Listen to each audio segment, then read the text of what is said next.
Hello everyone. 4 chapter हम अपने complete कर चुके हैं। अब हम 5वां चैप्टर स्टार्ट करते हैं अपना। 5वां चैप्टर जो हमारे सिलेबस में दिया हुआ है वो है हीट एंड थर्मोमेट्री, यानी कि ऊष्मा और ऊष्मामिति। आज का लेक्चर शुरू करते हैं। चलिए,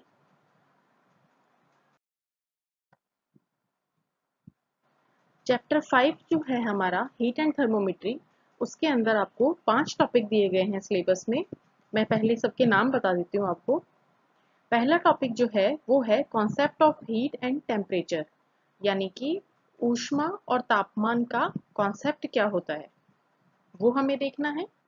दूसरा टॉपिक दिया गया है हमें modes of heat transfer with examples, यानी कि जो ऊष्मा है हमारी वो एक जगह से दूसरी जगह कैसे ट्रांसफर होती है, यानी कि ऊष्मा का स्थानांतरण कैसे होता है और उसकी कौन कौन सी विधियां हैं, और उन विधियों के एग्जाम्पल्स भी हमें देखने हैं। स्पेशली मेंशन किया गया है विधियों का नाम आपका कंडक्शन, कन्वेक्शन एंड रेडिएशन, यानी कि चालन, संवहन और विकिरण। कहने का मतलब आपको हीट ट्रांसफर के मेथड देखने हैं कि हीट का जो ट्रांसफर है वो एक जगह से दूसरी जगह किस मोड से होता है और उनके एग्जाम्पल क्या होते हैं, और कौन कौन से मोड देखने हैं आपको। कंडक्शन, कन्वेक्शन एंड रेडिएशन, ये 3 मोड आपको पढ़ने हैं। थर्ड पॉइंट दिया गया है न्यूटन्स लॉ ऑफ कूलिंग, यानी कि न्यूटन का शीतलन नियम। फोर्थ पॉइंट सिलेबस में जो मेंशन है वो है scales of temperature and their relationship, यानी कि तापमान के स्केल और उनका आपस में संबंध। पांचवा पॉइंट जो है वो है टाइप्स ऑफ थर्मामीटर, यानी कि थर्मामीटर के प्रकार, और उसमें हमें मेंशन कर रखे हैं specially mercury, platinum resistance thermometer और पायरोमीटर, यानी कि 3 नाम दिए गए हैं। मरकरी, प्लेटिनम रेजिस्टेंस थर्मामीटर और पायरोमीटर, इन तीनों की स्टडी करनी है। और ये जो टाइप्स ऑफ थर्मामीटर हैं उनके यूजेस देखने हैं, यानी कि ये जो अलग अलग टाइप के थर्मामीटर हैं इनके क्या क्या प्रयोग होते हैं, आखिर हमें क्या जरूरत पड़ी कि हमें अलग अलग टाइप के थर्मामीटर बनाने पड़े। तो इनके जो प्रयोग हैं वो भी हमें पढ़ने हैं सिलेबस में। इस तरीके से जो आपको स्क्रीन पर दिख रहे हैं वो 5 टॉपिक हमारे सिलेबस में मेंशन है। इन 5 टॉपिक्स को हम वन बाय वन स्टडी करते हैं।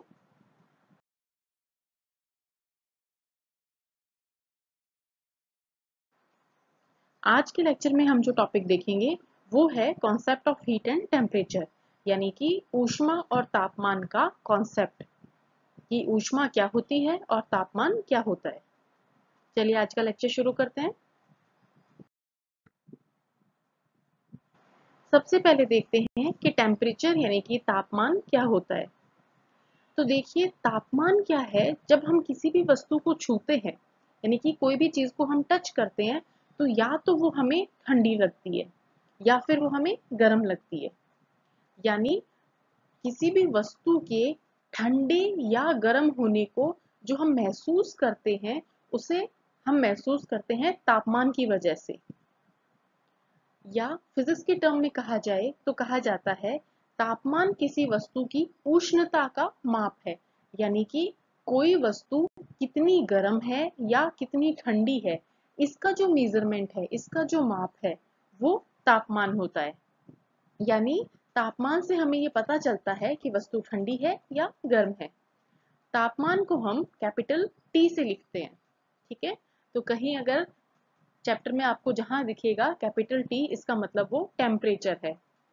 देखिए, पिछले लेक्चर जो हमने देखे हैं उनमें कैपिटल टी को हमने बहुत जगह टाइम पीरियड से भी रिलेट किया है, लेकिन टॉपिक देख के आपको समझ में आ जाएगा कि यहाँ पर टाइम का कोई रिलेशन नहीं है, इसलिए कैपिटल टी है वहां पर, इसका मतलब वो टेम्परेचर है।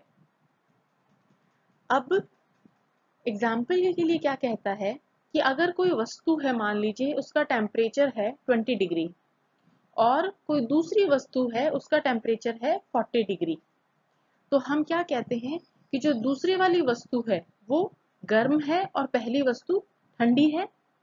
कहने का मतलब ये कि कोई भी वस्तु ठंडी है या गर्म है ये किस पे डिपेंड करेगा, उसके टेम्परेचर की सहायता से हम मेजर करेंगे।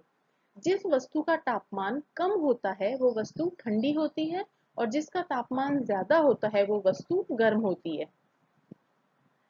जैसे कि हम देखते हैं हमारा राजस्थान का जो एरिया है वहां पर मई जून के मौसम में गर्मी पड़ती है, टेम्परेचर कितना हो जाता है 40, 45, 49, 50 तक पहुंच जाता है।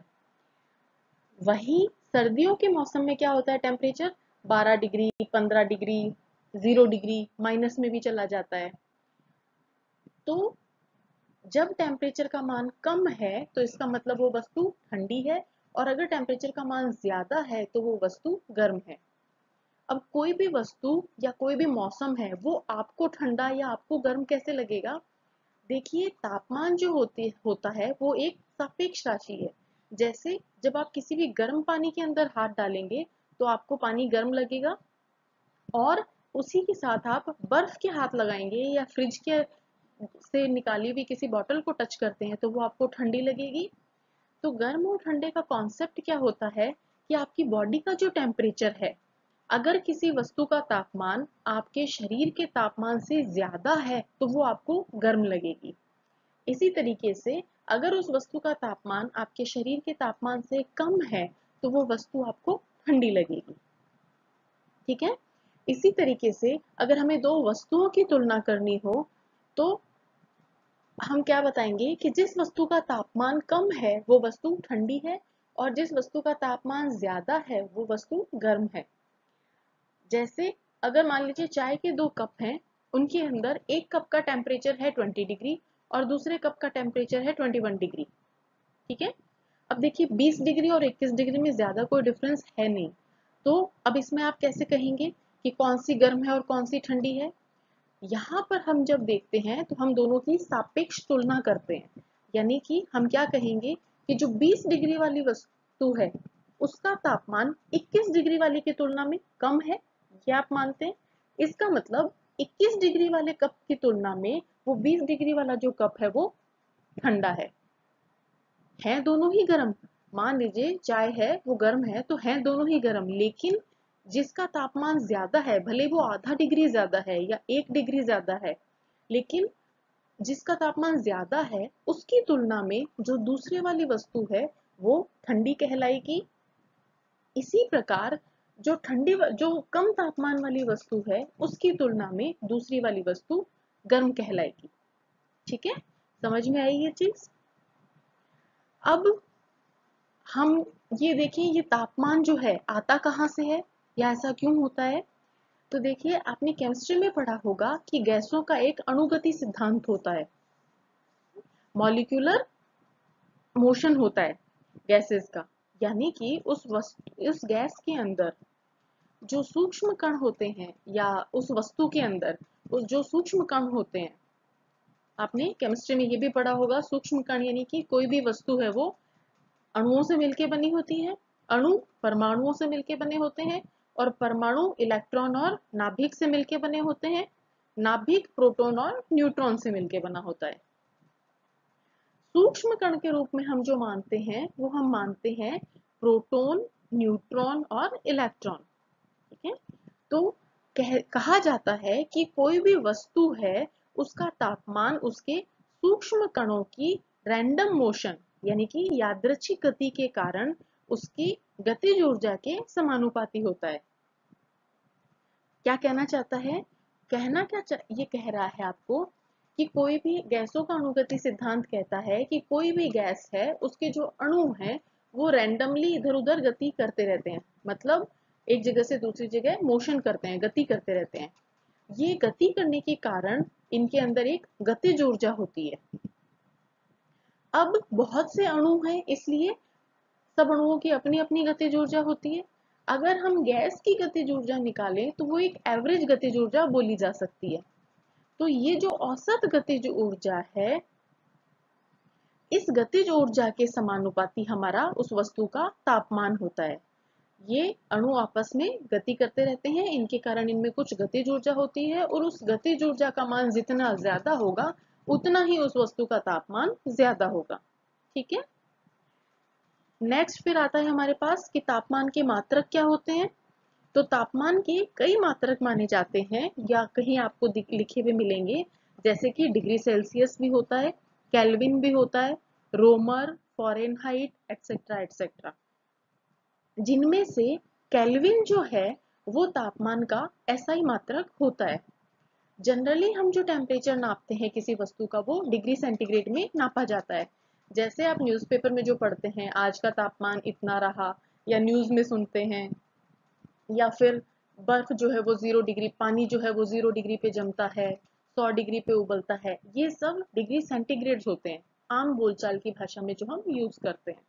या जो हमारा रोज का थर्मामीटर होता है, घरेलू जो थर्मामीटर होता है, उससे जो नापते हैं वो भी डिग्री सेंटीग्रेड होता है। लेकिन जो इसका एसआई मात्रक होता है वो केल्विन होता है।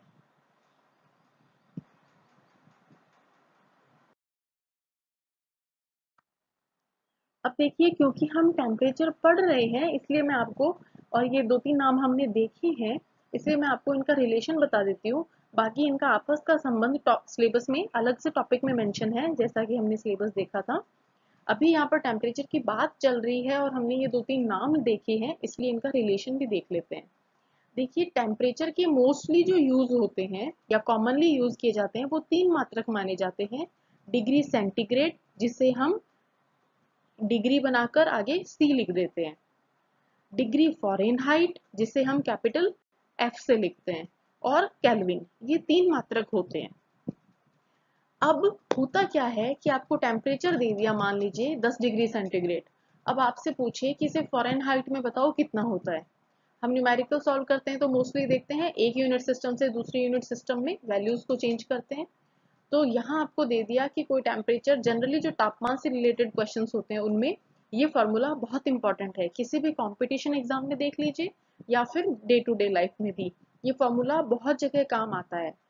तो डिग्री सेंटीग्रेड में को फ़ारेनहाइट में बदलना हो, या फ़ारेनहाइट को केल्विन में बदलना हो, या केल्विन को डिग्री सेंटीग्रेड में बदलना हो, या वाइस वर्सा, आपस में एक दूसरे में जैसे इनको चेंज करना होता है, तो फॉर्मूला इनका आपस का रिलेशन होता है कि C/5 जो है उसका मान होता है F-32/9, और इसका मान बराबर होता है K-273.15/5।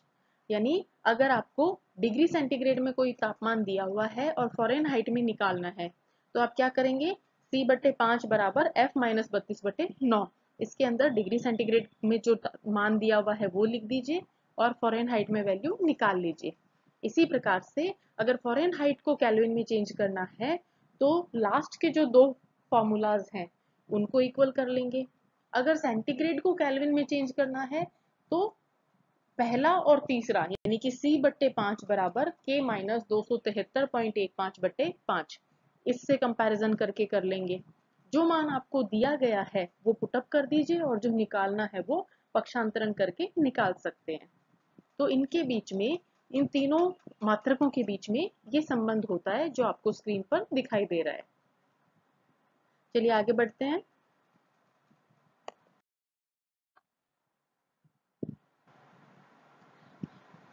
अब देखिए आगे है हीट यानी कि ऊष्मा। ऊष्मा या ऊष्मीय ऊर्जा क्या होती है? ये ऊर्जा का ही एक रूप होती है जो टेम्परेचर के कारण होता है। यानी कोई भी वस्तु है उसका कुछ तापमान होता है, और तापमान क्या होता है ये हम पहले देख चुके हैं। तो कोई भी वस्तु जिसका कुछ तापमान होता है, उस तापमान के कारण उस वस्तु में जो ऊर्जा होती है वो कहलाती है आपकी ऊष्मीय ऊर्जा। ठीक है, यानी एक बार फिर से, ऊष्मीय ऊर्जा या ऊष्मा क्या चीज है? किसी भी वस्तु के तापमान के कारण जो ऊर्जा होती है वो कहलाती है ऊष्मा या ऊष्मीय ऊर्जा। इसे हम कैपिटल Q से व्यक्त करते हैं, यानी कि कैपिटल Q है वो ऊष्मा के लिए लिखा जाता है। अब देखिए, क्योंकि आपको पता है ऊर्जा का एक रूप से दूसरे रूप में परिवर्तन होता है और एक जगह से दूसरी जगह प्रवाह होता है, वैसे ही ऊर्जा की तरह ऊष्मा का भी एक जगह से दूसरी जगह पर प्रवाह होता है। ठीक है, यानी कोई भी पदार्थ के गर्म होने या ठंडे होने के कारण उसमें जो ऊर्जा होती है उसे आप ऊष्मीय ऊर्जा कहते हैं। अब देखिए, ऊर्जा जब हमने पढ़ी थी तो हमने देखा था ऊर्जा का मात्रक क्या होता है? जूल होता है। वैसे ही ऊष्मा भी एक प्रकार की ऊर्जा है, इसलिए ऊष्मा का मात्रक भी जूल होता है। फिर दूसरी चीज ये बताता है, ऊष्मा जो है उसका मात्रक जूल होता है, ये हमने देखा, लेकिन मोस्टली जहां आप देखेंगे आपको बहुत जगह लिखा हुआ मिलेगा कि ऊष्मा को कैलोरी में व्यक्त करते हैं। ठीक है, यानी ऊष्मा का मात्रक क्या हो गया, जूल होता है, और दूसरा इसे कैलोरी में भी व्यक्त किया जाता है। जैसे हमने अभी देखा था, टेम्परेचर जो है, तापमान के मात्रक क्या है, डिग्री सेंटीग्रेड, फ़ारेनहाइट, केल्विन, अलग अलग है। वैसे ही ऊष्मा को जूल में भी व्यक्त करते हैं और आप कैलोरी में भी व्यक्त करते हैं। तो कुछ क्वेश्चंस में आपको जूल में मिलेगा और कुछ क्वेश्चंस में कैलोरी में लिखा हुआ मिलेगा। ठीक है, फिर आगे कहता है ये कि ऊष्मा जो है वो एक वस्तु से दूसरे वस्तु में कुछ इंटरेक्शंस के थ्रू ट्रांसफर हो जाती है। यानी हमने ये देखा कि ऊष्मा का प्रवाह होता है, ये हम अभी अभी देख चुके हैं। आगे ये कहता है कि मान लीजिए कोई वस्तु है, उसके अंदर कुछ ऊष्मा है और कोई दूसरी वस्तु है, तो जो पहली वस्तु है उसकी ऊष्मा का प्रवाह दूसरी वस्तु में भी हो सकता है। यानी इसका ऊष्मा का एक वस्तु से दूसरी वस्तु में ट्रांसफर संभव है। कैसे संभव है, तो ये कहता है कि कुछ थर्मल इंटरेक्शंस होती हैं, यानी कि ऊष्मीय अंतरक्रियाएं होती हैं। एक वर्ड बोल दिया इसने, ऊष्मीय अंतरक्रियाएं, यानी कि थर्मल इंटरेक्शंस होते हैं, इनके द्वारा ऊष्मा एक वस्तु से दूसरी वस्तु में ट्रांसफर हो जाती है। एग्जाम्पल के लिए आपको बताता है कि जैसे कोई ज्यादा टेम्परेचर वाली लोहे की छड़ है, या आप एक काम करके देखिएगा, हाथ मत जला लीजिएगा, लेकिन किसी भी छड़ को गर्म कीजिए और उस गर्म छड़ को आप पानी में डाल दीजिए। तो क्या आप क्या देखेंगे कि जो आपका पानी है वो हल्का हल्का गर्म होना शुरू हो जाता है और टाइम के साथ वो गर्म हो जाता है।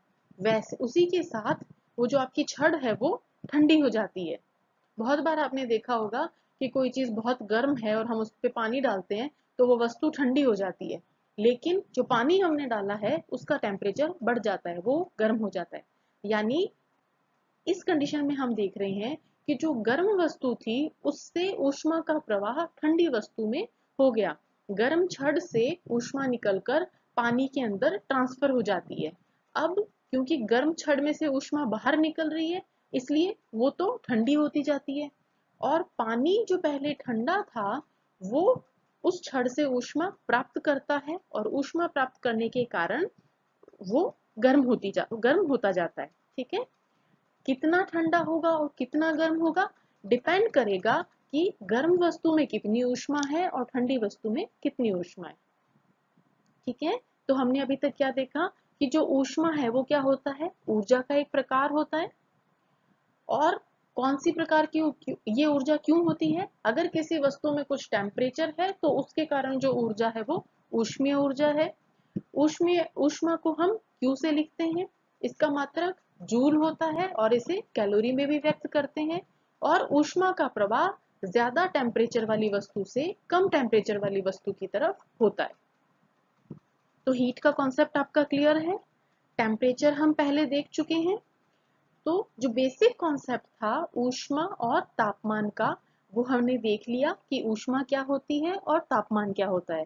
तापमान क्या होता है, किसी भी वस्तु की उष्णता का माप होता है, कि वो उसके अंदर कितनी ऊष्मा है उसका माप होता है। हम उसे छू कर या महसूस करते हैं कि वो वस्तु ठंडी है या गर्म है। ठीक है, तो तापमान देख लिया, ऊष्मा देख ली, दोनों के मात्रक देख लिए, टेम्परेचर के जो मात्रक हैं उनमें आपस में संबंध भी देखा दो तीन मात्रकों के बीच में, और ऊष्मा की हमने बेसिक कॉन्सेप्ट को समझ लिया। तो जो चैप्टर 5 है उसका पहला जो टॉपिक था वो हमारा था basic concept of heat and temperature. तो हमने ऊष्मा भी देख ली है और टेम्परेचर भी देख लिया है। आगे का जो टॉपिक है वो हम कल के लेक्चर में देखेंगे। Thank you so much.